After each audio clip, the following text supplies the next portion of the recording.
Uno munsi turakomeza na master your discipline, overcoming challenges and staying consistent. Face the struggle. Discipline niyoroheje. Buri muntu ahura n'ibigeragezo uko byagenda kose, aho yanyura hose ibigeragezo uzahura nabyo.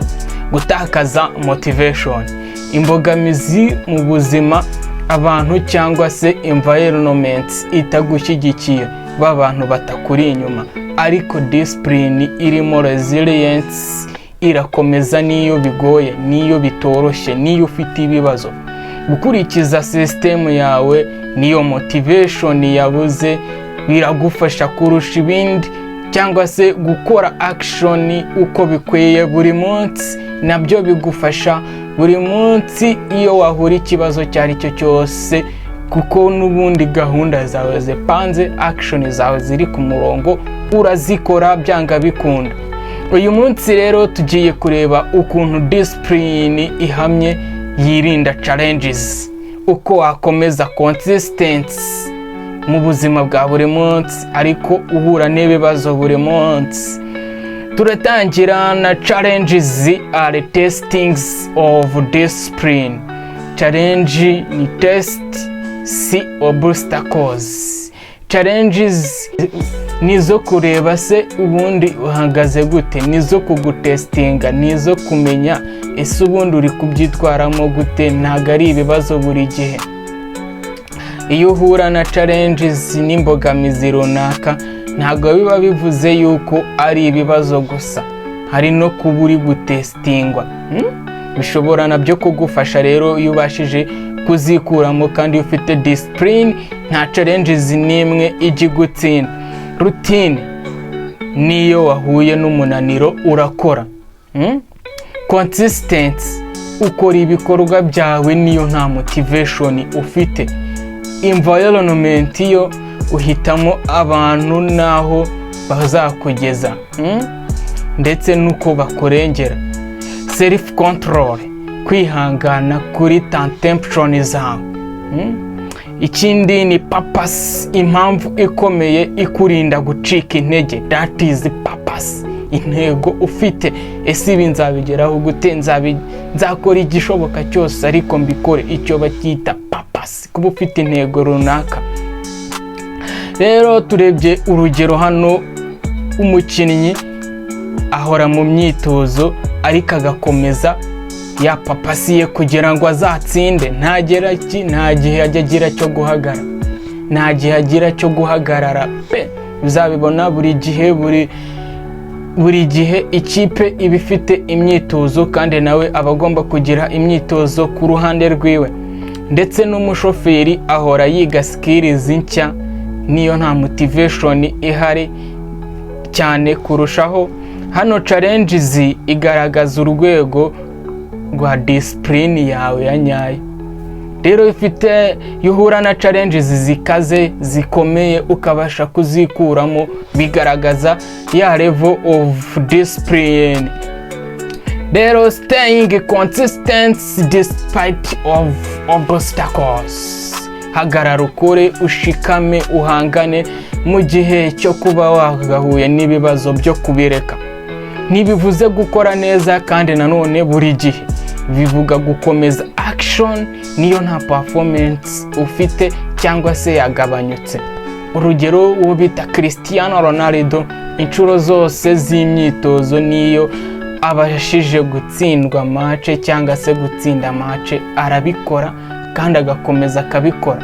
Consistency, niwite kuri obstacles, cyangwa se aba creators bakomeza gupostinga buri munsi, niyo nta views ziri kuboneka, niyo nta views bafite ariko bakabikora. Icy'ingenzi buriya saba ari performance ya buri munsi, ahubwo aba ari compound effects y'ukuntu ibintu byawe bipanze buri munsi.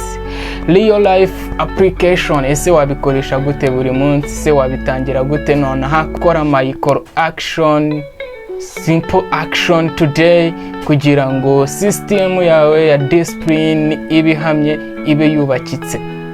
Gushyiraho purpose imbere y'ibikorwa byawe byose, ukavuga ati nshaka kugera hanze akora ibi n'ibi ngibi mpaka. Icyo nicyo bita rero gushyiraho papasi, ukavuga ati nshaka kugera kuri ibi. Urugero wabibona nko ku munyeshuri buri munsi yiga nk'iminota 20 afite gahunda yo kugira ngo azagere ku kintu, aziga amashuri ayasoza abona akazi. Rero nawe gira papasi, kuko n'ubu udafite papasi uko byagenda kose ntacyo uzageraho. Rero twareba n'umukinnyi ahora akora drills imwe y'ingenzi buri munsi akayishyira mu bikorwa mu buzima bwa buri munsi, ndetse n'umushoferi ahora yiga skills nshya mu minota 15 ya buri munsi akemera akayisipendinga ariko akaziga. Icyo twabonamo hano, discipline idasanzwe irahindura identity yawe buhoro buhoro. Uko ugenda wubaka discipline yawe ya identity yawe nayo igenda ihinduka buri munsi, buri kanya, ndetse naho ugiye buri gihe. Identity yawe ni wa muntu uriwe, ni wa muntu ushaka kuzaba we buri munsi mu buzima bwawe bwa buri munsi. Ikindi ni how to rebuild your discipline after failure. Ni gute wakongera ukubaka discipline yawe nyuma yo gutsindwa. Ntukarakare cyangwa se ntukareke failure ikubuza gukomeza, ku buryo niyo byaba byanze urahatana ugahatana. Reba igice cya pira iyo yariyo yose yagutsinze cyangwa watsinzwe nayo, utangire na micro action gusa, simple action utangire udushyire mu bikorwa. Wongere build routine, environment, self control, purpose, cyangwa se n'ikindi kintu cyari cyo cyose ushaka kwiga muri rusange. Urugero nk'umukinnyi yasubiye muri training nyuma yo gutsindwa match ariko akemera akajya kuzikora. Discipline ni icyo bita resilience. Uwatsinzwe ntasubira inyuma, ahubwo agira strategy yo gukomeza. Rero nimba watsinzwe wisubira inyuma, hatana pushinga, komeza.